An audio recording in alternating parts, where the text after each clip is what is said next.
Hi, I'm Lisa. And I'm Suzy, and this is the Coaching Cast. We are the No Nonsense podcast, chatting about the things impacting you at work right now, helping you to survive and thrive in today's ever-changing workplace. We discuss different topics each episode, sharing our ideas, our hints, and our top tips from our experiences of working in the corporate world, running our own businesses, and also being qualified coaches. We also try to have a few laughs along the way too, because taking yourself too seriously is just boring. So we really hope you enjoy listening. Jingle, jingle, jingle here, please, Lisa. Please, Lisa. Thank you.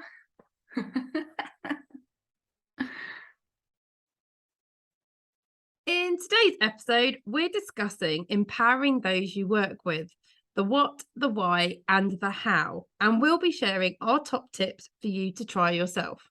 So stay with us and enjoy. Jingle, jingle, jingle here, Lisa. So before we get into today's topic of empowering others, Suze, how has your week been? Hello.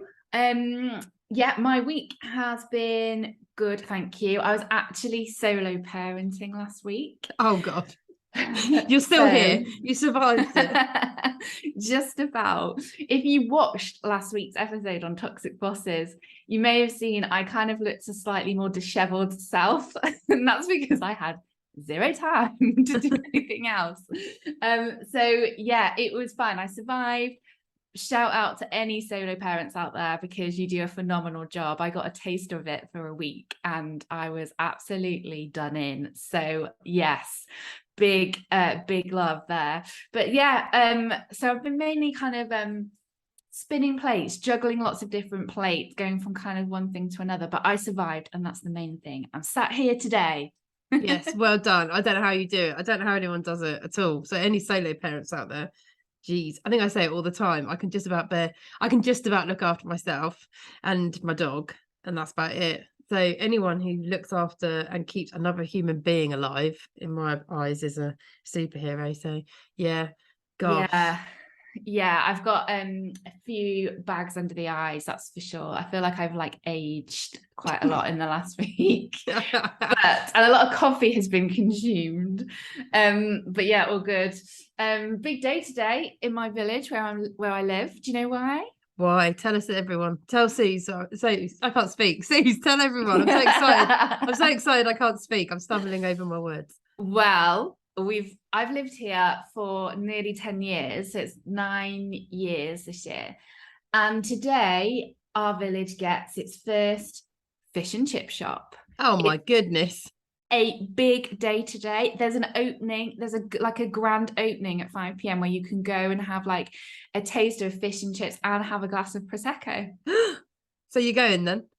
I'm not sure actually. Oh, Suze, you can't announce that there's a big event Yeah, happening in the village. The village has got its first fish and chip shops, and you're not even going to go.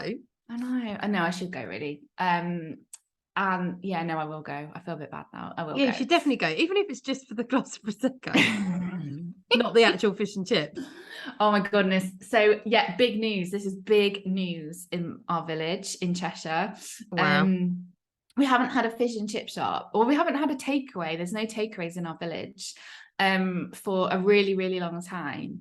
And also this is like really annoying because the kind of localish towns around us don't really deliver to us very much either. So you are kind of like in this no zone if you want a takeaway. It's the same as where I live. I'm in a village and there's no takeaways that come here either. But hang on a minute, Suze. I'm sure you've told me that your village has got like 5 pubs in it or something. It does, yeah. So is it actually 5? 1, 2, 3, 4, 5, 6. You got 6 pubs in your village. You don't need a takeaway. You've technically got 6 takeaways already. Do they all serve food? Yes. Oh my! What the hell? You've got a pub with 6. You've got a village with 6 pubs in it. That's insane. Yeah, it is. They're all owned. No, they're not all owned. Sorry, 3 of them are owned by the same person. They just do slightly different, they cater for like slightly different things. And then there's some other pubs as well. Yeah, it's actually like a well-known fact, I think it is a village with the most number of pubs in like that proximity. That Anyway, is nuts. yeah. So you can literally do a fact. pub crawl in your village. Yeah. So on a Good Friday, on Good Friday, Easter, there is a cycle tour where all the pubs do like a little thing where they're all open and you cycle from pub to pub. I've actually never done it because I can't ride a bike, but that's another story. What do you mean you can't ride a bike? I can't ride a bike. I can't ride a bike. No. What do you mean? I can't ride a bike. What, you never learned how? Yeah, I did learn how, but that's another story. If Martin Akey was here, that's a whole other podcast episode. Like, oh my God, how have we never spoken about this before? This is much funnier than anything else. I try not to remember the fact that I can't ride a bike. My dad tried to teach me how to ride a bike, and there's numerous stories about how awful an experience this was for him and me. So much so that now I just like rebel. I'm like, I'm never going on a bike again because it was awful. I might actually learn how to ride a bike because now I've got a child. I'm thinking I probably should like learn, but I think I might actually have to go to actual like lessons. Or get stabilizers, you mean? You're right, like adult stabilizers. Yeah. This is hilarious. I didn't know. You're going to tell me now you can't swim as well. I can't swim, no. What are you talking about? What, really? I can swim. No, I can swim. That's kind of a mini lie. I can swim, but I'm not a very good swimmer. I hate swimming and I definitely can't ride a bike. Oh my God, this is brilliant. I've learned something new about you today.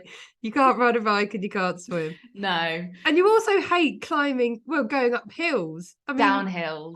Downhills. But but to go down a hill, you have to get up there. So, Yeah. Oh God, poor Arthur. You're going to need to sort some of this stuff out. I know. It's not. I'm a really unpractical person. I know. I'm so bad. Your strengths lie in other places, yeah. Suzy. Well, you can't be good at everything. Oh my God. To be honest with you, I'm kind of struggling with anything I'm good at right now. Can't think of anything. I can think of lots of things. But yeah, so yes, the bike ride that normally happens in between said pubs, I've never actually done. Maybe that could be my challenge, like next year. Maybe I learn how to ride a bike. Yeah, so set yourself a goal for 2023. Yeah. Are these places not within walking distance? No. Oh, so it's quite a big village then. Yeah, so the like centre of the village is quite small, and then it kind of it's because it's semi-rural, so then it kind of goes out quite a lot. The boundary is quite like far out, and there's like still in what you would call the village, but it's there's a few pubs like dotted around on the outskirts. Got you. But we are very spoiled. I know that, and also I know because like we take it for granted because we have these. They are amazing pubs. I was about to say, are they all good as well? Yes. Oh my God, that is rare. So a couple of them, 3 of them are probably a bit nicer, but yeah, they are very good, amazing pubs. And like one of them has got a Michelin star. Like it's an amazing pub. Oh my God, why have you never invited me up there before? Because what's been my invite? I don't know. Like I've not been to that pub for ages. I've not been to that pub for about 2.5 years. Oh, we should do a trip there. Because it's not really the pub where you take a toddler. No, fair enough. I get that. But hey, I'm not a toddler. Well, subject to any rumour, I can behave myself in a public place. So, I'll be up for that. Let's go. Yeah. Let's do it. Let's go. Because I live in a village, but I've only got one pub. One. Wow. Yeah. And that's within walking distance. You don't have to get a bike there. So you'll be pleased to hear that. Yeah. So I've just got the old 5. Yeah. Check me out. And we've got a chip shop now. So gosh. Onwards and upwards. I was going to say. Brilliant. Well, I'm going to a little soiree myself this evening, actually. So Tuesday soiree. This could be a new thing. Yeah. Well, so to commemorate and celebrate, I would say. Maybe commemorate is not the right word. I usually get this wrong, but let's say celebrate. To celebrate the Queen, who we should mention was laid to rest yesterday. She was quite a momentous occasion. I did watch all coverage from the BBC from about 8 in the morning, whenever it started till it finished. where I live is holding, I live, and my landlord, because I'm currently renting, is holding some kind of bonfire and a barbecue party. Oh, this is very civilized. I know, Like as well, a send-off? Yeah, I think so. Like getting us all together. I might add, like, I've lived here now. I'm renting temporarily. Yeah, I've rented here since 2016, so it's a very long temporary, 6 years. I've lived here all that time and never been invited to anything. But apparently this is now a worthy occasion to organise an event. So I'm intrigued. So I'll be going along for my pork bap. I'd be intrigued to see what sort of drinks offering there is. So yeah, so that's later. That's my plan for tonight. So you're going to a fish and chip shop opening, and I'm going to some sort of like bonfire and a bap party. Well, I think that kind of summarizes that pretty well, to be honest. Yeah, totally. What, the two of us? Yeah. Yeah, basically, we'll go to the opening of anything. So if anybody wants to invite us, oh yeah, that's to anything, or any celebration, opening, if anyone wants a caravan opening. I found out today that Lisa loves the pomp and ceremony of those types of things. Oh yeah, so I love a bit of pomp and ceremony. Yeah, she'll cut a ribbon for you. I will. Yeah, I'll cut a ribbon. I can throw a bottle of champagne against something. So yeah, you know, that's the way we roll. So please let us know. Email us in at hello@thecoachingcast.co.uk. Yeah. And we'll be there. Yeah, available for christenings, weddings, bar mitzvahs, and funerals. Yeah. And chip shop openings. Shop openings. Cool. Right. Well, on that favourable note, I do love a fish and chip. Let's crack on with today's episode. Let's go. Jingle, jingle, jingle, jingle. Can't ride a bike. I'm not. Oh dear. So in today's episode, we are talking about empowering others. This concept of empowering those in our team is talked about a lot these days, and with good reason, because doing it consistently and successfully is the basis of developing others and creating an engaged, motivated, effective team and work culture. Some of the best leaders have empowerment at the heart of how they lead. As the saying goes, empowered people empower people, because it's infectious. But what exactly do we mean by empowerment and empowering others? I know when I first heard this word during my early career of managing people that it got thrown around a lot, and often incorrectly, I may add. And I really struggled with it because no one ever helped me as a junior manager to really understand what it meant and how to actually make it happen. I didn't have a clue how to empower others or why I should even bother, actually, because no one ever bothered to explain it. So that's what Suze and I are going to address today, to help you understand what empowering others means and what it involves and how you can do it. So, Suze, what is your take on empowering others in work? Well, I am a big fan. I am all for it. There are no downsides. That's me. That's End it. of episode. The episode. Drop the mic. Drop the mic. On to bullshit bingo. That's Off it. we go. This must be the quickest episode we've ever done. Let's talk about fish and chips again. Yes, I am a massive fan of empowering others. And I used it a lot in my management approach. I did. And I think you're right in what you said there in the intro about actually, you kind of don't really know what it is. Nobody really points it out, I don't think, when you start like leading people until you start either seeing it. So people are role modeling it for you and you think, oh, that's a really good way of being managed. I like that. That makes me feel good because they're managing me in a way which is, you know, really collaborative and brings me into the fold and I feel really listened to and acknowledged. What is that? Like, what are they doing that makes me feel like that? And 9 times out of 10, that is because they are empowering you. And we're going to talk a little bit more about how you actually do that in a sec. And when I then started experiencing it, because I had 3 bosses who were fantastic at doing this at various times in my corporate career. And I really learned off them because they just did it so subtly but they did it so well and so consistently. And I think doing it consistently is quite a key thing as well, because there are times where, you know, you perhaps do still need to be there for people to come to you to have support if they have any questions, that you can provide answers for them as well. That's really, really important. That opportunity is still present, but also kind of doing that alongside empowering those that you work with. And for me, how, like, what that actually means is letting people have a contribution, letting people have an involvement, asking people what they think of things. That is what we're talking about here in terms of how you empower others and what it actually means in day-to-day work. So I mean, a lot of it has kind of links with coaching, and obviously you and I are a bit biased because we're coaches. So empowerment is at the center of good coaching practice. Yeah. So we are biased. We are, you know, we love it. I do. And I even use it in my parenting as well. That sounds so like modern, but I do. So for example, you know, just to bring that concept to life a little bit more, can be something from like, you know, what do you want for dinner? Do you want this or do you want this? You choose.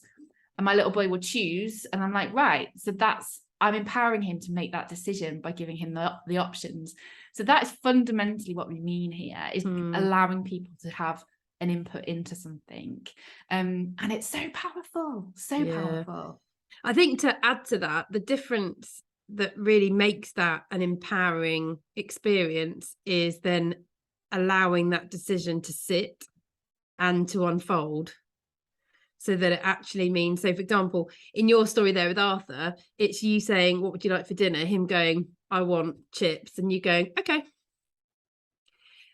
What it's not is then saying, oh no, you can't have that. You can't have the chips. And getting involved and taking essentially taking it back. And I think that's where people have got to be really clear about what we mean, because I talk about it like you do in terms of in a work context, when you enable an individual to take full responsibility for a piece of work or an initiative or a project. But it's a fine line between enabling someone to have it and then interfering. So it's not, for example, I think some people can say, I've got a manager who just delegates to me and I end up doing all the work. That's not empowering.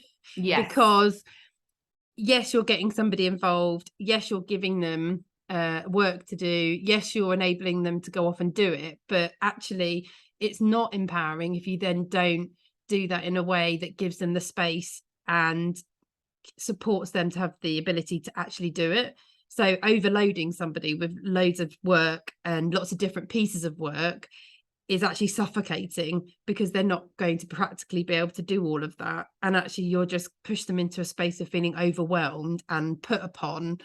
And you've got to be so careful with that as a leader, that your people then don't actually resent you for it, because they turn around and see you, you know, in the opposite space, having delegated everything out, then just not actually yourself having anything that you're responsible for delivering, and not helping them by sharing the load. Or does that make sense? So like, I think you have to like make sure that it's always balanced in your approach when you're doing this, that empowering doesn't mean dumping, and it doesn't mean delegating everything and just leaving your people to get on with it.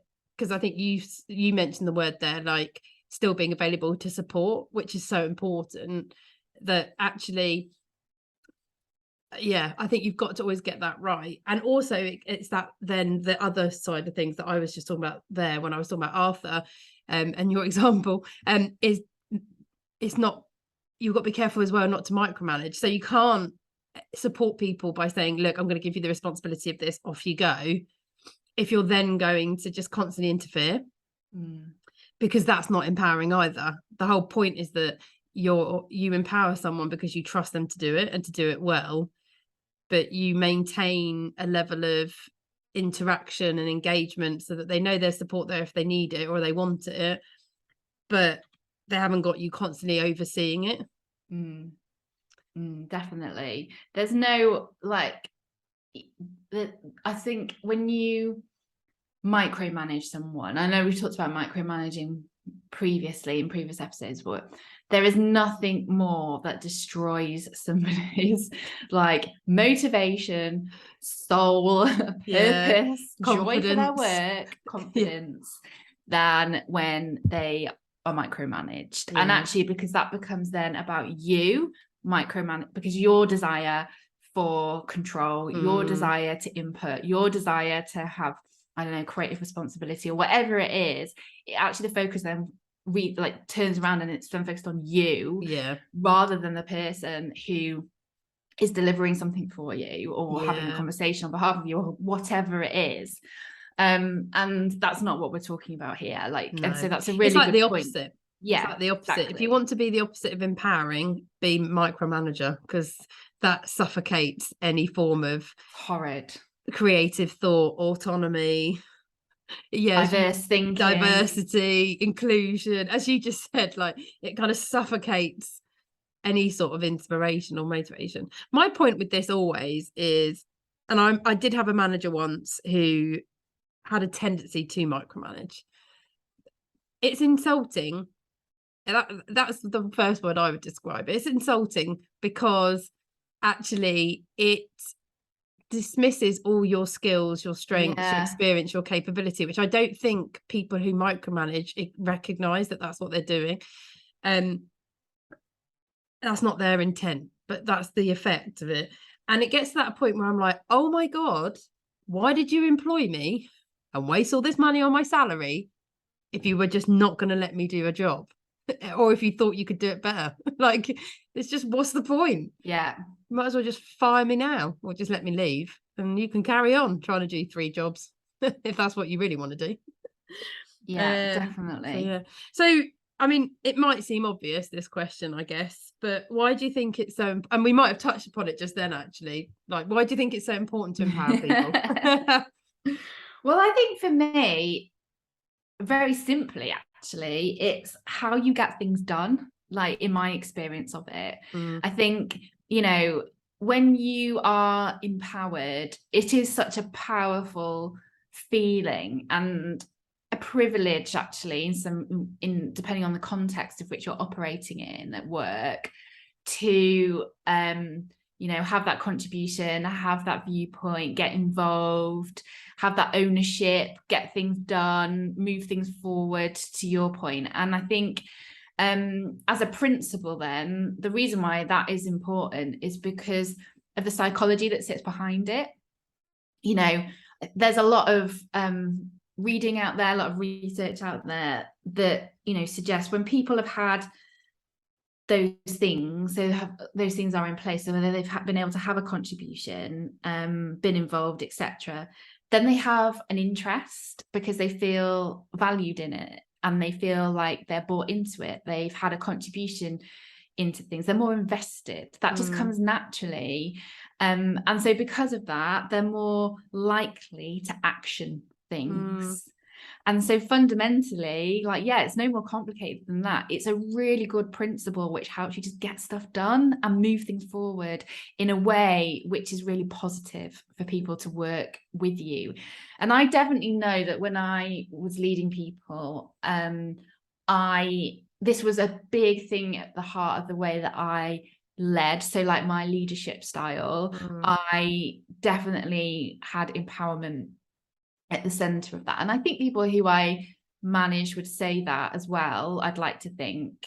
I do feel like I've been very fortunate though in my career to date, where, as I mentioned briefly before, I have seen some good like line managers who were managing me do this very well. So I had some great role models and I could learn from them, because it is quite an intangible thing, isn't it, that we're talking about here? And I think unless you've experienced it, it's quite hard to think like potentially like, what are they talking about? What does it actually look like in day-to-day reality? What does it mean?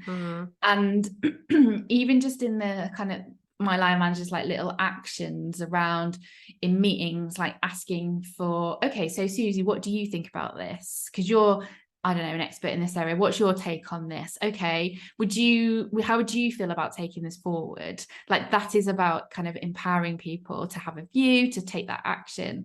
And they did that so subtly and so proactively that until I kind of started learning more about this particular area through my coaching studies, I got it. And I think that's what we're trying to do here, is lift the lid on what it actually is and what it can look like and how you can do it. But I was very fortunate because I did work with some people who did it really, really well. Yeah.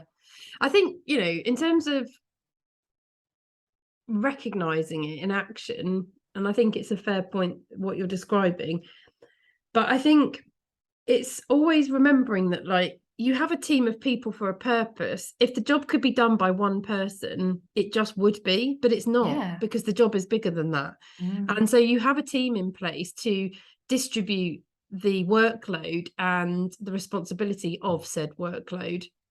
And as a manager, your role is to oversee that, to support it, to direct it, to drive it, to deliver it. Yeah, fundamentally, you may have the end accountability, but you can't achieve that by yourself. That's why you have a team. And so it's thinking about it in those terms, and then remembering that that's a key principle of the team, and then thinking, so how do I then get this team to actually deliver? Well, if you can't do it all by yourself, it's got to be that everyone shares the workload. So it is about delegating, but it's delegating in a way that people are engaged in what they're being given, which is where it comes from. Well, how are you going to share out the workload in a way that people buy into that, understand it, and then know what to do with it? It's not just about telling them what to do. It's about getting their brains to think about, well, how am I going to do this? So I think delegation is a big part of this to start with, and acknowledging that that's important, and relinquishing some of that control, because actually that control can, when you do it, is very freeing. I actually think control is suffocating. I think it's the opposite. I think when you relinquish control, that's when great things happen. You know, yes, you know, you oversee it, and you can do that in a way that still gives space to be able to do things, and gives you the confidence that you're aware of what's going on. That's called communicating. There you go. Just start asking people. But I think delegation is where it starts. I think asking questions and getting people's brains engaged in what they're doing is so important, so they start thinking about it, and thinking about, like, you know, what do we need to achieve here, and how do you think you're going to do it? I think that's important. And then I think a big part of the success of empowerment, and when it works the best, is when it's administered in environments where people have the space to try things out.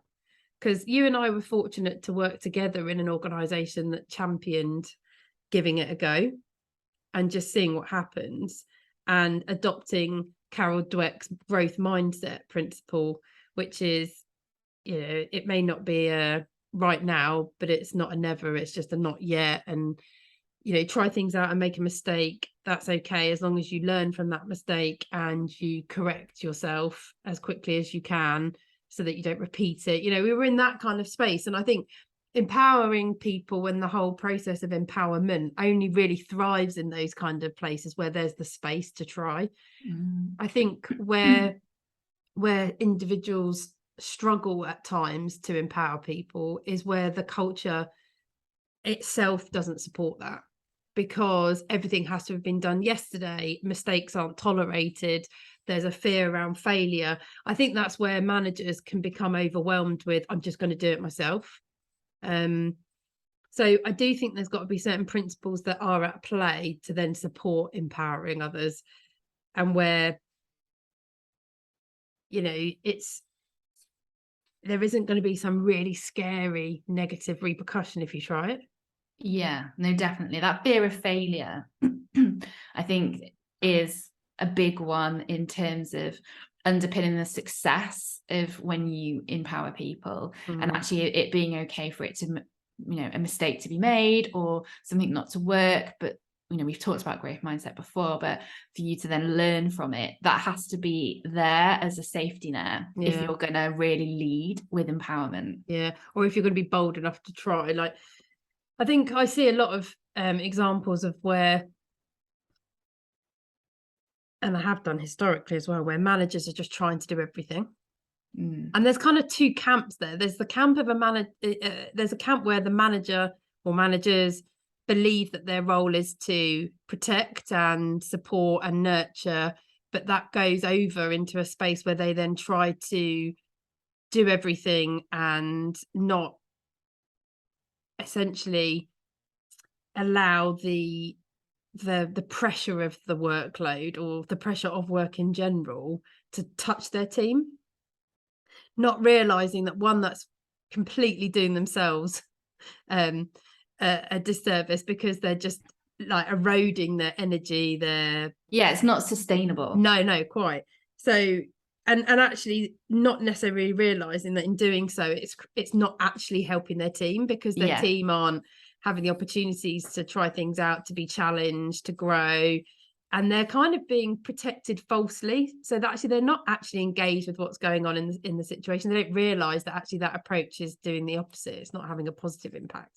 Or then you've got the opposite, where the managers are in a space where they're taking on everything themselves because they want to have a tight hold on everything, because they haven't built the trust up with their team, and where they don't feel confident in their team's capability, but they won't take a risk to even try, and they have to have it all held so tightly for their own peace of mind, because that's the way they're inclined. And then again, they're actually having the same impact on their team, and probably even more negatively so, I think, because that team's becoming quite demotivated. So I think you do have to recognize at times how you yourself as a manager are behaving, thinking, what your natural approach would be, and even challenge yourself on that and go, well, how is this serving the team and myself and even the company? Because it's just so inefficient. I just think it's such a waste of, even if you want to go really like crass, it's such a waste of cash. Like, it's just that's not the way an effective business is run.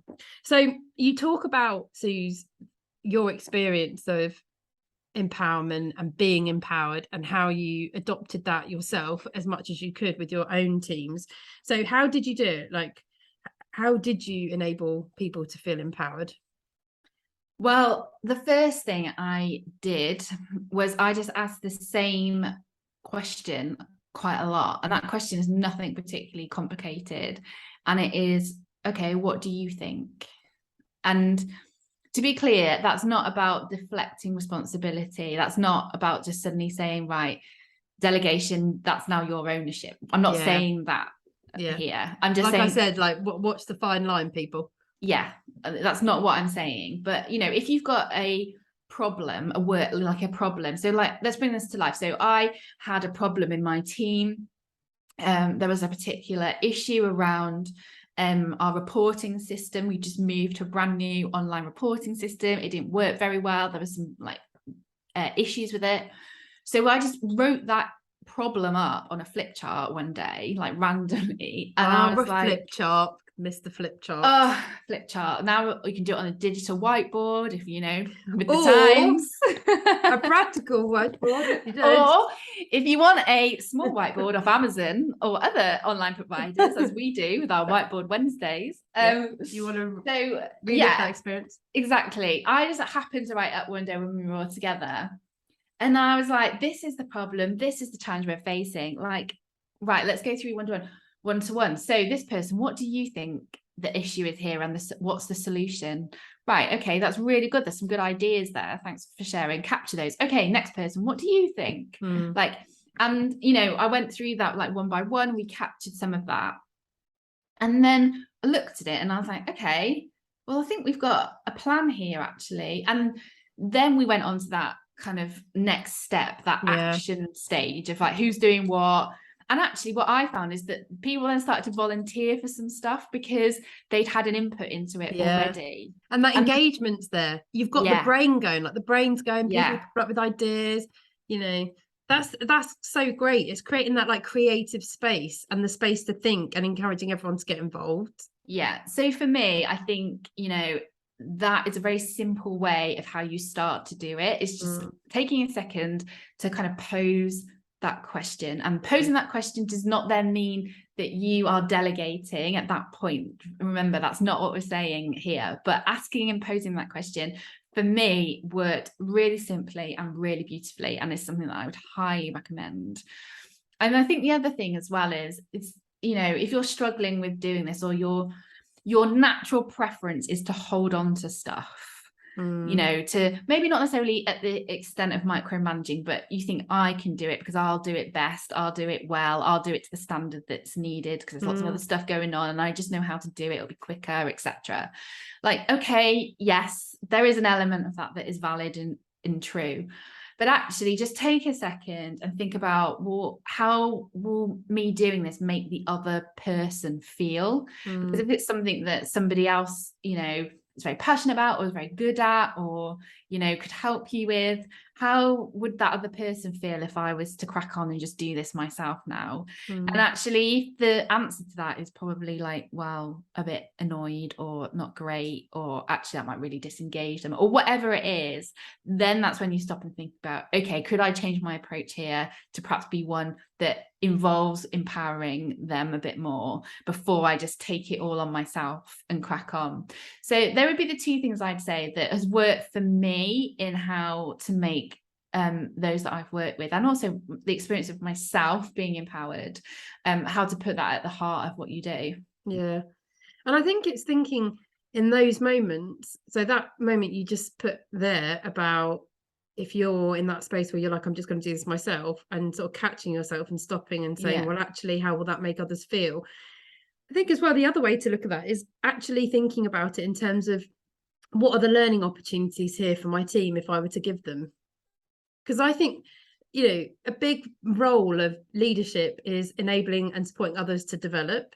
And development comes through learning. Well, learning only comes from trying new things and being involved in experiences that give those opportunities. So I think that's also another way to think about it. It's not just, or how will this make them feel? I think it's even before that, which is, what are the learning opportunities here for my team that I could actually offer, and giving them out. Because it's, if you're not in the space where that's important for you and your learning, or you don't need it, give it to somebody else to do. So I think that's quite important. I also think it's like, what's the worst that could happen if they did it?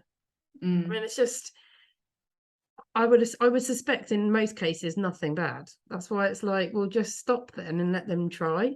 What's the worst that could happen from them trying? They do a really good job and they get a lot out of it, and then they're able to do it next time. You know, it's the knock-on effect of that. Yeah, I think pushing people out of their comfort zone, isn't it? Yeah, totally. I think also the big thing here that we haven't actually said is simply asking the question, what do you want to do? Like, I know I used to work in organizations that love to, in inverted commas, empower other people.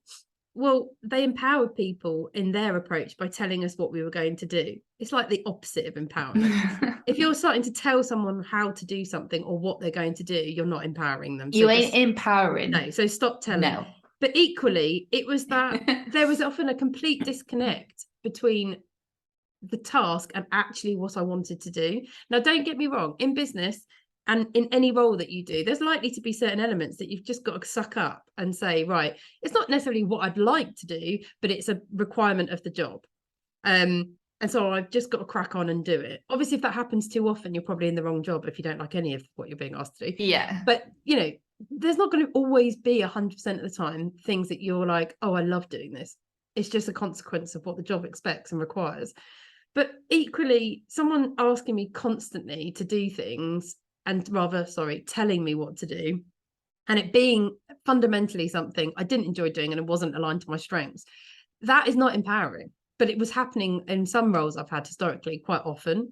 And again, it's, no one ever asked me, what do you enjoy doing? What do you want to do? What do you want to do more of? You know, and actually that in itself can be quite an empowering conversation when someone asks you that question, listens to the answer, and then helps you to do it.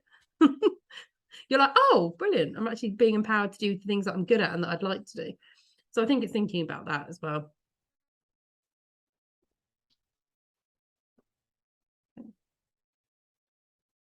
Jingle, jingle here, please. It's now time for Bullshit Bingo, where we call out phrases which get commonly used in the workplace, which, quite frankly, make us cringe. Today's Bullshit Bingo came from one of our followers on LinkedIn, and it is the optics. Lisa, thoughts on this one? I don't get it. The only optics I know are I know what you're going to say. the optics behind a bar. I knew you were going to say that. Bingo! That's what I thought you were going to say. So I haven't got a clue about this one. I've never heard it in a corporate setting. I have no idea what it means in a corporate setting. I don't get it. Yes, I've heard this being used, the optics. I've not used it, sorry, myself, but I've heard it being used in the context of metrics, so like KPIs, metrics, the deliverables, that type of thing. So the optics. I don't actually know if that's what it means, but that's what I've heard it being used in the context of. Wow, what a load of bullshit. This has got to be one of the best ones we've ever had on that basis.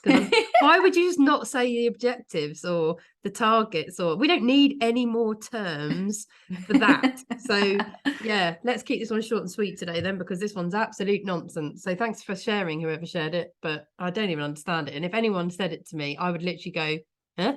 Okay, right. Terrible, absolutely awful. What a load of nonsense. It's a pure bullshit bingo, that one. It's a pure bullshit bingo. Purest of the pure. Thank you so much. We love it. Yeah, and if you've got any that can top that one for nonsense, then please do send your bullshit bingos to hello@thecoachingcast.co.uk.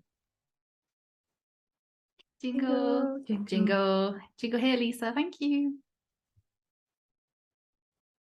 So we are coming to the end of today's episode, where Suzy and I have been discussing our experience of empowering others and being empowered ourselves, and what to do and what not to do. So we've collated our top tips for you from the episode. Here they are on the jazzy whiteboard. Don't have a flip chart. We've got a whiteboard. Yeah. Modernized whiteboard there. Modernized whiteboard. So number one is ask the question, what do you think? To really involve and engage those you work with or those that you lead. Just get the conversation started with them. Straight away, you're starting to get them to think ideas that will support being able to empower them. Number two, as a manager, really consider the learning opportunities for your team and how by delegating to them, they're going to stretch their capabilities, challenge their comfort zones, just have a space where they can try things out for the first time. That'll really help them to grab that learning and to feel empowered, and really operate in that growth mindset space. So this requires you to support people to just give things a try and to not be afraid of failing. Number three, really ask yourself, do I have to do this? So when the piece of work comes along and potentially your instinct is just to jump on it and get it done, just stop yourself and think, well, do I have to do this, or could I give this as a learning opportunity to somebody else? So that plays into the previous point. And if you're feeling uncertain, really challenge yourself. Ask the question, what is the worst that could happen if you ask somebody else to do this? I'm pretty certain nothing that is going to be that bad. Number four, put yourself in their shoes and really think about how they may feel. So do this with yourself. If you're thinking that your instinct is to jump on and just grab the task, think about how that may make another person feel, because actually if that's suffocating them, that's not a good space to be in. And lastly, don't tell, ask. So it's a bit of a theme from Suzy and I, because we do like to really utilize that coaching principle of being curious, but don't tell somebody how to do something. Ask them how they're going to do it and support them to feel engaged and empowered. So as well as our top tips, we've also got some coaching questions for you to try on yourself. So number one, when did you last feel empowered? What can you learn from this and how this was achieved to try for yourself with someone else? Number two, what action will you take to make this happen and when? So really hold yourself accountable. Number three, how will you ensure that you empower others more consistently? And really try and adopt this in your leadership style. And if you're concerned about doing this, consider, as I've said before, what is the worst that could happen? Don't worry if you can't remember all of these, both the top tips and the questions. These will be on our Instagram page @thecoachingcast this week.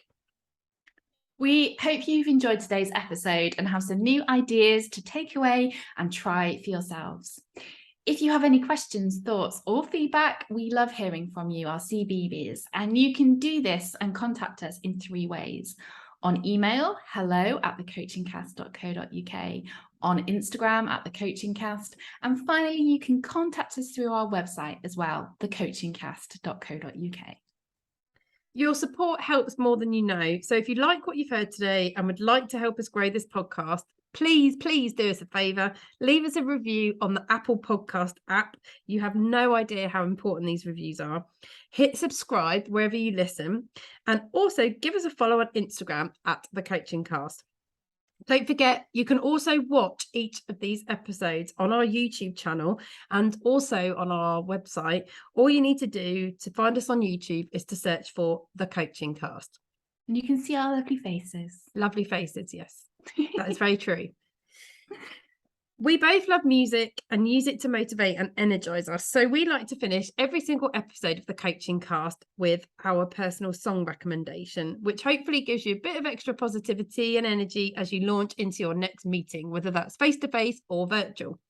It's my turn this week, and I'm completely obsessed with the pop star Self-Esteem, who I've only just stumbled upon through one of my best mates who recommended I listen to her album, Prioritize Pleasure. It is amazing. And so I've picked one of her tracks, which is I Do This All the Time. I highly recommend you go and listen to it. It is awesome. She's got a real positive, empowering, actually. That is actually really good. She's got an empowering message in nearly all her songs. So I highly recommend you go check it out. Oh, I will do. Go check it out, Suze. Cool. Well, guys, thank you so much for being here, CBBS. Thanks for listening. We hope you have a great week. Remember, you've got this.